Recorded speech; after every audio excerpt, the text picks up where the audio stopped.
Hudson County View live at Uncut, and I'm your host, where what you see is what you get, and what you don't is better yet, John Arhides. So, of course, we're going to talk about the hustle and bustle of Hudson County politics, just like we do every week. So, first of all, a story that got a boatload of attention yesterday is that 37-year-old Lewis Spears, who is an author, a youth mentor, and a former educator, has filed state paperwork indicating that he'll be challenging Jersey City Mayor Stephen Fulop on November 2nd. So obviously that merits a discussion, so we're going to talk about that in depth. And then on Tuesday, over down the road in the Mile Square City, it was a really remarkable day, even by Hoboken standards. So first, we heard from their Police Superior Officers Association, and they endorsed Hoboken Mayor Ravi Bala for re-election. Now that in and of itself, of course, is not incredibly shocking. However, as the day went on, we also learned that Hoboken Police Chief Kenneth Ferrante will be retiring on July 1 after 28 years of service. And then, which I think is inarguably the most shocking piece of the puzzle here, we also heard that Hoboken Fire Chief Brian Crimmins has been placed on administrative leave for reasons that are still a question mark. For the time being, we do know that Battalion Chief Anton Peskins has assumed the role of acting chief. And of course, I will be joined by a guest, and that's going to be Council at Large candidate in Jersey City, Chris Gadsden, who of course used to represent Ward B. So he's going to be joining me remotely. Of course, he's also the Lincoln High School principal, so he had some commitments at school, so he couldn't make it to the studio, but he is still going to talk to us via live stream. So we're going to do that right after this break from our sponsors.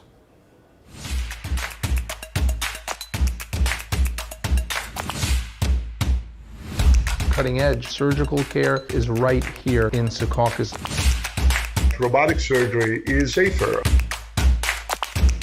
Shorter hospital stays. Smaller abdominal incisions, the size of an M&M. Here at Hudson Regional, we provide world-class robotic surgical care. Good Friend Self-Storage in North Bergen, New Jersey is a fully climate-controlled facility equipped with state-of-the-art security, packing supplies, a Refer Friend program, and multiple loading docks convenient for commercial use. Located just off of Route 3 at 4301 Tunnelly Avenue, Route 1 and 9. Call 201-867-2444 or visit us on the web today. Good Friend Self-Storage. Let us be your good friend. Hudson County View live at Uncut, John Arhides. And as I said just a few moments ago, today I'm joined remotely with Jersey City Council at Large candidate Chris Gadsden. Chris, thanks for being a part of the show today. Thank you, John. Thank you. It's always great to be with you, hanging out with you. So yes, next time we'll definitely. Yes, next time we'll definitely do one in person. But with that said, Chris, so first of all, you've had a really interesting history ever since 2013, back when then Councilman Fulop was challenging Jeremiah Healy. You know, you ran for the seat. It didn't go the way you would have hoped, but obviously Kemrod Dromchild ended up being charged in a DWI case. He ended up having to resign the seat, which led to a special election. You beat the incumbent, John Hallinan. And then just about a year later, you lost in the runoff election, December 2017, against Mira Prince Airy, who was, of course, the current Ward B rep. So with all that in mind, you're now coming back to run at large in November. So why did you decide to pivot away from a ward race and instead focus on a citywide seat this time around? Well, citywide, our goal is to get back on council. And that's just number one, because Jersey City needs, more independent-minded individuals being on the city council. I had a decision to make, whether it be in the ward or, at large, citywide. I think at this juncture in my life, I look back at, just the service that I've done in Jersey City, and it's boundary, like it's boundaryless, like it doesn't have boundaries. Right. So I said, well, let me just be the people's representative. Let me just represent the whole city and test the waters and see how, I'll fare. And so that was a part of my decision making. So whether it be running against Mira again or running at large, the goal is to make sure that Jersey City has independence on the city council. So while you haven't been on the council since 17, certainly you have made your voice a prominent one in the community. You know, we've seen you speak out so many times over the years, anything from tax abatements, certainly recently the Civilian Complaint Review Board and other sorts of police reform. And of course, we've heard about the Tale of Two Cities so many times as well. You know, how the South Side sometimes gets left behind. You know, certainly a lot of people share that sentiment. So just at what point did you decide that you were going to make yourself a candidate again? Well, I'm gonna tell you, John, it never left. Like just All because, right.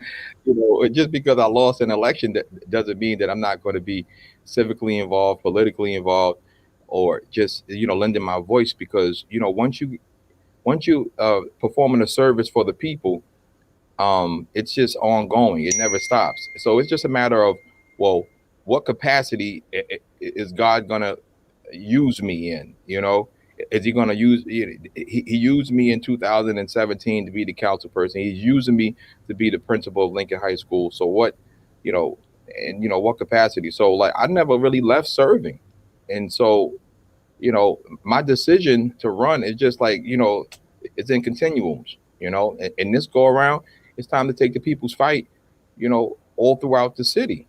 You know, you know, the first two times I was just learning how to maneuver politically within a ward, right? I got a little knowledge, you know, and a lot of this knowledge comes from just as I go along, I learn and I progress as I grow with people, grow with the community.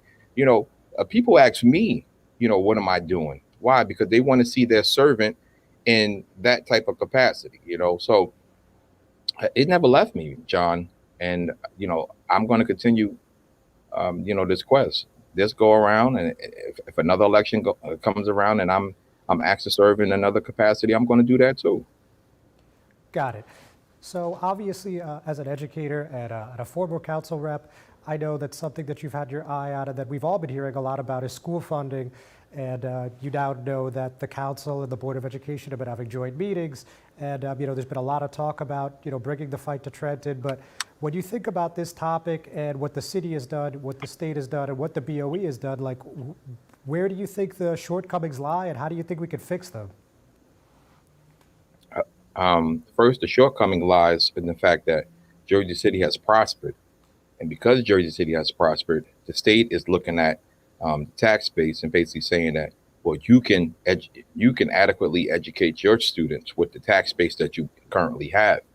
And so when I was on council, and you know, I caught wind of the changes in aid that's going to be given to Jersey City, I had at that time did some things that people thought was you know, politically motivated because it wasn't an election year. But Jersey City has to do things like share revenue, the pilot revenue, or, you know, at that time we was talking about payroll taxes. But, you know, Jersey City is going to have to do a lot more because over the next 2 years, you're talking about $200 million more in cuts. And so you're going to have to be very creative and you're going to have to create new revenue streams in order to fix this. You know, like you have to fix it. You can't be as prosperous as Jersey City and not pay for your schools. You know, we only pay, you know, a quarter of our tax bills go towards the funding of schools. You look at any municipality in this state, and Jersey City is shortchanging, you know, its schools. And so, you know, this is a huge issue. And I'm glad that, you know, right now people are talking about it, but people are going to have to make some bold decisions. You know, do we institute an income tax here in Jersey City? You know, do we, you know, occupancy, a vacant property tax? You know, like what are we going to do in order to get this revenue to adequately fund the schools? You know, you can't commit 70, $80 million to the Hudson County schools over the next 30 years and not create revenue streams to fix something. And, you know, each year you can put it upon the school district to raise the tax levy, but you're just passing the buck. You know, you just don't want, like the Fulop administration just doesn't want to take the accountability for, you know, raising taxes, because that's what it's going to have to do. And it's real quick to blame a school board that's just only doing what is right to adequately fund the schools and to give our students the fair and appropriate education that they need. Thank you, Chris. With that, we're going to take a word from our sponsors, but we'll be right back. Burns Brothers Memorials, Monuments, and Markers, 787 Tunley Avenue, Jersey City. Hudson County's only monument maker, serving all faiths and cemeteries. Design, studio, and large inventory on site. Cemetery inscriptions and custom orders welcome. Burns Brothers Memorials, Monuments, and Markers, 787 Tunley Avenue, just south of Secaucus Road. Craftsmanship that will last for all eternity. Burns Brothers, Jersey City, Albert H. Hopper, North Arlington. Visit us on the net. At Hudson Regional Hospital, we promise to be prepared for your emergency. We promise to provide world-class robotic surgical care. We promise to treat you like family. To provide accurate diagnostic care. To provide the most innovative orthopedic care at your doorsteps. We promise to treat your baby like our own. To never stop investing in the best of spinal care. To be with you every step of the way. Here at Hudson Regional Hospital, we promise to take care of our community. A brand new truck isn't just a brand new truck when it's tough enough to have best-in-class available payload and smart enough to know that a cab can also be an office. A truck equipped with best-in-class available towing that asks, why can't all that power more than just this truck? No, your brand new truck isn't just a brand new truck when it's the all-new F-150. Tough this smart can only be called F-150. Hudson County View, live and uncut. John Arhitis, and I'm still joined with Jersey City Council at Large candidate Chris Gadsden. So, Chris, obviously we're still navigating, hopefully, the tail end of the COVID-19 pandemic, and obviously that's wreaked havoc on everybody's lives, but in particular the children in the schools. The Governor Phil Murphy has said that in September we're going to completely reopen and no more remote learning. So that's obviously challenging, in particular for you, because that's when election season really kicks into high gear, right after the Labor Day weekend. So just tell me, how you're planning to do that balancing act between, running for office and being, the top administrator for Lincoln High School. It's all about balance. In 2017, I still had, a tough job. I was vice principal here at Lincoln High School, and I was also a ward council person. Now, a ward council person, that's the direct line, to the community. And so I had to find that balance. And so, well, how did I do it? Well, I relied upon some great aides. Mark Rowan, he did a phenomenal job, as my aide, and we was very much on top of, constituent services. So going into the next school year, we'll be back. I work inside of a school, but I don't do all the work by myself. I work with a tremendous staff, but I'm not ever going to neglect my first love. And that first love is the kids. And so the students will be all right. I know how to prioritize family, and please don't forget them, because that's my number one. And I wouldn't be doing this unless my wife said that, it's all right, Chris, for you to represent the people. So not only do I balance school, I balance family, I balance my school responsibilities. And if I wasn't a council person, I'll be managing just, community, because, I've dedicated my life to servicing people, the most neediest, the downtrodden, the people who don't have a voice. That's 24-hour work. All right. So I'm a great father. Well, at least I think so. I think I'm a pretty good administrator. And I just want to be the best servant that I could possibly be, to the people in Jersey City and afar. Point taken, Chris. So look, let's end on this note. So as you know, Lewis Spears filed paperwork earlier this week to run against Mayor Stephen Fulop, and he was talking about a month ago how the mayor and his administration has quote unquote been inept, and how the South Side's been left behind. And I know these are points that you've seen and you've heard and you've echoed at certain times. So when you look at his candidacy and how it reflects on you, the potential of you guys running together, and what this means for the city and making it fair and equitable for all, again, Tale of Two Cities, gentrification, all that stuff that I mentioned at the top of the interview. I mean, what does that all mean to you when you piece it together?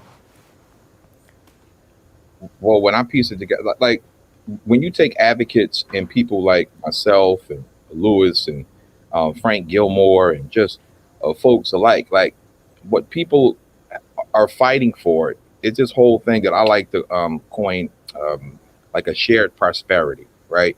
People are saying, well, it's not fair that our youth don't have the recreational opportunities that they so deserve, right? It's not fair that people are being displaced and it's not as affordable, and we're not talking about creating wealth and home ownership. You know, it's not fair that our schools are not properly funded. It's not fair that, you know, we don't even fund efforts to help quell the violence and everything else that takes place in Jersey City. And it's not fair that we can't build bridges here in Jersey City, because everyone should be sharing within the, within Jersey City's growth, right? So everyone who's coming to the table right now, and I'm so happy that Lewis has decided to do this. Like, we're going to take that case to the people. And when you take that case to the people, like, people are finally saying to themselves, this election right here is a pretty exciting one, because you have a lot of bold ideas that's about to come forward. You have a bunch of people who have a stake in Jersey City who just going to just be fighting against it's a David and Goliath fight once again, right? But the people the downtrodden, the people who have been ignored, they ready for this fight too. You know, they're ready for this fight too. Like 2017, like they didn't have a reason. You know what I'm saying? I ran on a campaign with Bill Massacudas, and I love him to death. But like that whole thing with having someone who's been champion and pushing and fighting for youth, and who I've worked with over the last decade, saying to him like we got to take this fight, to City Hall, whether he's inside of the mayor's office or whether I'm inside of city council chambers helping to craft legislation to help support the people's agenda. That's power. See, that's power, and that's what Thank the you, Chris. 2000 We're running short, so I hate to cut you off. I'm sorry. Real quick, I just wanted to ask: do you anticipate you'll be running on a ticket with Lewis Spears come the fall? All that's up for discussion and things like that. And he just announced it himself. So we'll be talking. We'll definitely be talking. And I love Lewis. He rock out for me. I can see I'm telling you right now that I'm supporting his candidacy right now. So that's off the rip. So these other discussions, they'll come, and you'll know shortly which way, we're going to go. Chris, thank you so much. It's always a pleasure. We'll certainly be speaking soon. Thank you, ladies and gentlemen, for tuning in, but we're not done yet. We're just going to take another quick commercial break. Consumer Carpets, 3408 Kennedy Boulevard in the Jersey City Heights, your one-stop store for residential and commercial floor treatments, carpeting, linoleum, tiles, laminates, hardwood floors, area rugs, remnants, all major brands, all in stock. Free estimates, same-day installation. Consumer Carpets, it's savings, selection, installation. Credit cards and debit cards accepted. Financing available. Consumer Carpets, price to fit your budget, installation to fit your schedule. On the net at consumercarpets.com. Consumer Carpets, Jersey City, 201-792-2712. Newport, the luxury waterfront community on the Hudson River, offers the quality of life you deserve in 10 high-rise rental towers with amenities such as the on-site Newport Path subway, light rail and ferry service, Newport Town Square, 3 playgrounds, dog run, upscale restaurants, retail giants like Sears, JCPenney, Macy's, and Target. Morton Williams Supermarket is just outside your front door. A health and fitness club, spa, skating rink, and medical facilities are also on site. NewportNJ.com. Enjoy the New York skyline from Newport Town Square. Manhattan is just one path stop away or quick ride through the Holland Tunnel. Nursery and private elementary schools all on site. 12-screen movie theater at the Newport Center Mall. Want to visit Newport? Stay at the Westin or Marriott Hotel. Go to NewportNJ.com for details. Newport has luxurious towers, great restaurants, shopping, New York skyline views, schools, playgrounds, a marina and yacht club, gym, spa, fine wine, fine living. It's incredible. It's you. NewportNJ.com. Newport, live like you want. Hudson County View live at Uncut. John Arhides. So just a little bit more about Lewis Spears. Obviously, we just talked about him at length when we were speaking with Chris. But real quick, he filed an A1 form with the New Jersey Election Law Enforcement Commission on Monday, which says that the total amount of money spent on his candidacy won't exceed $5,800, though he still has the ability to file an amendment. which I would imagine he will do because at the moment, Mayor Fulop and his team have a approximate $1.7 million cash on hand. So, certainly that's a disparity that's, you're not going to match dollar to dollar, but certainly you're going to want to raise every penny you can in a grassroots type of effort. Now, he's, as I think we mentioned, he's the executive director of the Kismet of Kings, and that's a nonprofit group established to mentor young men of color between the ages of 11 and 17. He's a graduate of the New Leaders Council, and he wrote the Amazon bestseller, You're the Answer to the Problem, From the Hood to Harvard and Back Again. Obviously also attended Harvard. And interestingly, it looks like the Fulop campaign is ready to get in the ring and fight. We heard from Fulop campaign spokesman Phil Swabinski, who had this to say in light of the fact that Spears is an aide to Assemblyman Nick Stravellati and a youth grant coordinator for Hudson County. Mayor Fulop is proud of his accomplishments and his record of moving Jersey City forward, and we are confident that the residents will recognize that progress regardless of who runs against him. Anyone is entitled to run for office, but the residents of Jersey City will not want to go backwards in time with a professional double dipper like Lewis Spears, who has focused so much of his time on getting onto multiple taxpayer-funded public payrolls. So, looks like we have a scrap on our hands, and on top of that, 7 of the 9 council seats are currently contested. We are still awaiting to see a third candidate running at large, as well as a candidate in Ward A. So, let's get to Hoboken. I mean, there's quite a bit to go through there. Let's start simple. So when we were at the top of the day, that was Tuesday, we saw the Hoboken Police Superior Officers Association endorse Mayor Ravi Bala. And, they said proactive and effective leadership. He's put public safety first, especially during the COVID-19 pandemic. So just a quick excerpt there. We heard from the PSOA president, that's Lieutenant Ed Drishti, and he said, "We know firsthand how committed Mayor Bala is to protecting the health and safety of Hoboken residents and ensuring the improvement of policing standards. His proactive and effective leadership on COVID-19 and on reducing crime demonstrates that he is the right man for the job." Simple enough, pretty enthusiastic, albeit, standard announcement, right? So, it was a little bit of a surprise when just a couple hours later, members of the press and members of the local government heard that Kenneth Ferrante, who has been the chief since late 2014 and has been on the job for about 28 years, will be retiring effective July 1. And we've heard a lot of good things about him, not just from the police department, but from the administration, and it seems that they worked well together. So I think it's safe to say nobody really saw this coming.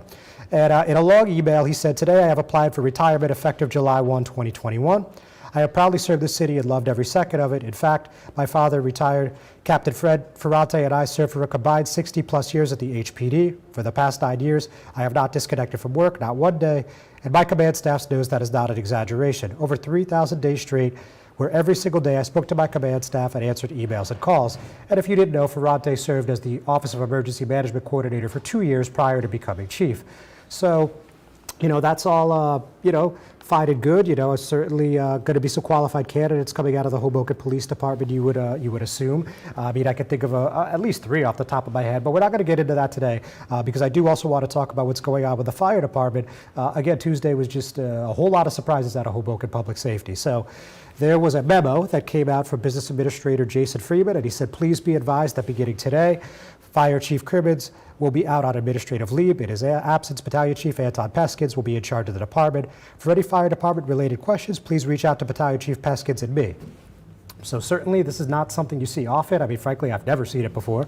But what I could tell you is just a little backstory that Peskins was named the Provisional Fire Chief in June 2015, a role that Cribbins assumed in November 2017 before being sworn in as chief in October 2018. So Cribbins declined to comment. Other members of the fire department deferred comment to VJ Chaudhuri, who is, of course, the spokesman for the city, and he said they don't comment on personnel matters. One source, actually more than one source, said that this is unprecedented, and no one has divulged any details, calling it, though, internal strife between Cribbins and other ranking members of the department. You guys will remember that Joe Grassi, a fire captain, filed a tort claim alleging political retaliation back in September, where he alleges he was at a meeting with Business Administrator Jason Freeman, and he said, "We know where you were on Election Day," referring to him helping out First Ward Councilman Mike DeFusco in the 2017 race against Mayor Bala, and of course others. It was a 6-person race.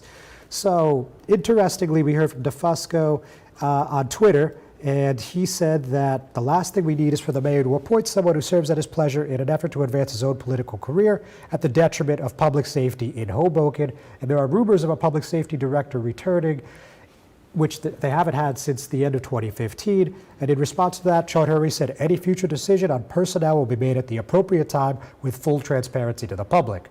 So we're going to take a very quick commercial break, and then we're going to be right back for one final segment. Pan & Pinto Properties, Jersey City. Shaping the workplace with state-of-the-art office spaces that address your company desires. Building residences that define your home environment. Adjacent to all modes of transportation with on-site parking available. The right address, the right lease. Call 201-521-9000 or visit online at panandpintoproperties.com. Pan & Pinto Properties, building Jersey City for everyone. Hudson County View live at Uncut, John Arhitis. So as you guys know, back in February, Governor Phil Murphy established that marijuana will be legal in the state of New Jersey, and they've been in the process of establishing a regulatory commission. And something, though, that I think flew under the radar, I personally didn't know this until this week, that every municipality in the state of New Jersey has the ability to vote on whether or not they want marijuana businesses in the parameters of their municipality. So, you know, of course you think of retail shops like you do kind of like at the medical dispensaries, but there's actually a lot of other options that are available. Like there's even delivery services, there's cultivation, you know, growing services. There's actually 6 different classes, but we have seen in at least one municipality, that municipality being Union City, that it doesn't look like any of that's going to happen. Last month, the Board of Commissioners unanimously approved the first reading of an ordinance that would prohibit, blanket prohibition, if you will, any cannabis establishments. So that went to the Planning Board, and we heard from them on Tuesday, and again, that was another unanimous vote. Fortunately, after the meeting, I was able to speak with Board Counsel, that's Brian Chukaski, and the Planning Board found the ordinance consistent with the master plan, and now the Board of Commissioners will take an action whether to adopt the ordinance or not. Very quick meeting, as is typical in North Hudson, only about 10 minutes. Outcome is pretty expected given that Board of Commissioners vote I just spoke of. And according to Chukaski, the city's planner, David Spatz, said the ordinance is consistent with the master plan, in particular the sections that outline preserving the quality of life. So the reason that this August 21 date is important is because if municipalities don't take action by that point, then it automatically will allow all 6 different classes to become legal. And, certainly that could be problematic if that's not something that you think fits, the spirit of your municipality. So we also heard from Hector Oseguera. Of course, you guys all know that he challenged U.S. Rep. Albio Series in the Democratic primary last year, and he's the newest member of the Planning Board.